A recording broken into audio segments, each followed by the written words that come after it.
নমস্কার বন্ধুরা, নব রান্নাঘরে একটা নতুন রেসিপিতে তোমাদের সবাইকে অনেক অনেক স্বাগত।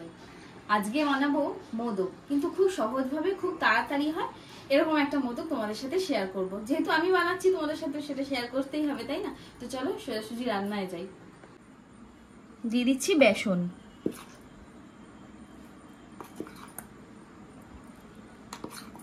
দিয়ে দিচ্ছি জল,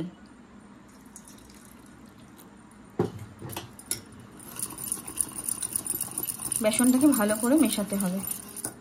অল্প অল্প জল দিয়ে গুলতে থাকবো।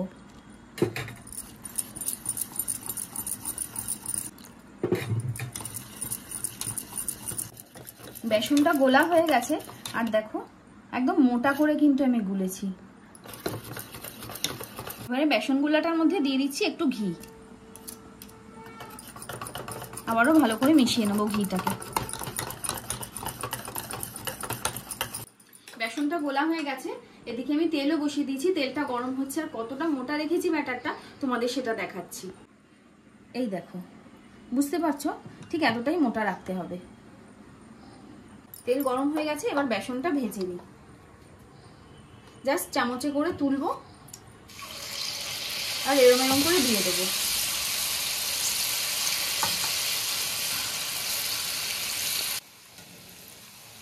এগুলোকে একদম কড়া করে ভাজতে হবে কিন্তু।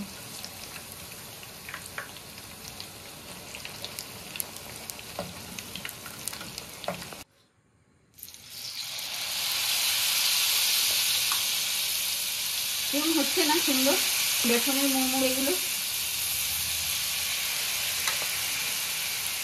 এটা ভাজতে ভাজতে তোমাদের দেখাই, বেশ অনেকটাই আমার ভাজা হয়ে গেছে বেসনের মুড়মুড়ে। একটা তোমাদের ভেঙেও দেখাই, আওয়াজ পাবে।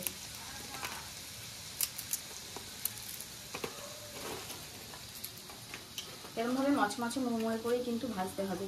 এবার আমি আরেকটাও দেখাই, ভালো মন্দ দুটোই দেখাবো। এক একটা ভাজতে ভাজতে দেখা যাচ্ছে এ দেখো ভেতরটা কাঁচা থাকছে। যেহেতু এই জিনিসগুলো একটু একটু মোটা হচ্ছে, তখন আমি আবার যখন পরের বার ভাজছি তখন জাস্ট পরের বারের ক্ষেতটা তোলার আগে ওটা একটু দিয়ে দিচ্ছি, তাহলে পুরো ক্রিস্পি হয়ে যাচ্ছে। এগুলো তো সব ভাজা হয়ে গেছে। এবার প্রথমে আমি আগে একটা চিনির শিরা তৈরি করে নেব। দিয়ে দিচ্ছি চিনি। আমি 1.5 বাটি মতন চিনি দিয়েছি, ঠিক ততটাই জল দেব।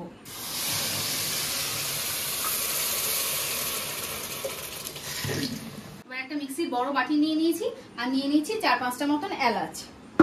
এলাচটা দিয়ে দিচ্ছি। এবার যে ভেজে রেখেছিলাম বেসনের মুড়মুড়ে গুলো, এগুলোকেও দিয়ে দিচ্ছি।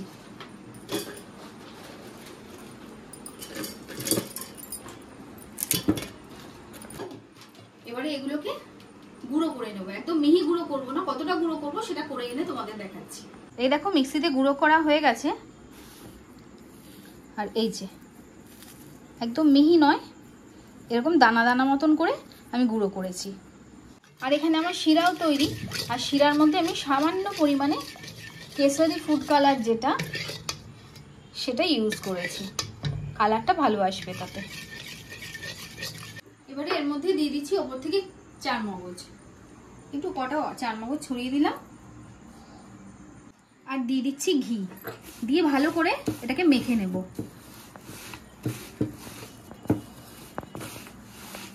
এবার শিরার মধ্যে এই মিশ্রণটা দিয়ে দেবো।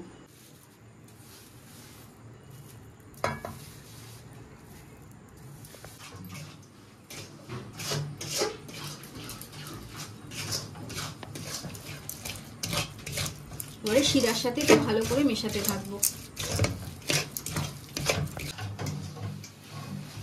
এটা ভালো করে মিশিয়ে নিয়েছি শিরার সাথে।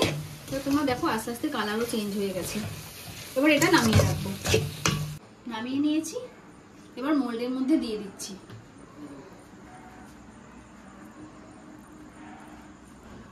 ভালো করে চেপে চেপে মোল্ডের মধ্যে দিতে হবে।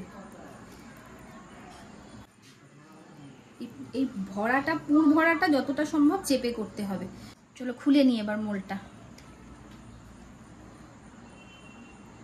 এই যে হয়ে গেল আমার প্রথম মোদক। কিরকম হয়েছে বলো? চলো এরপর আস্তে আস্তে সবগুলোই একটা একটা করে তৈরি করি।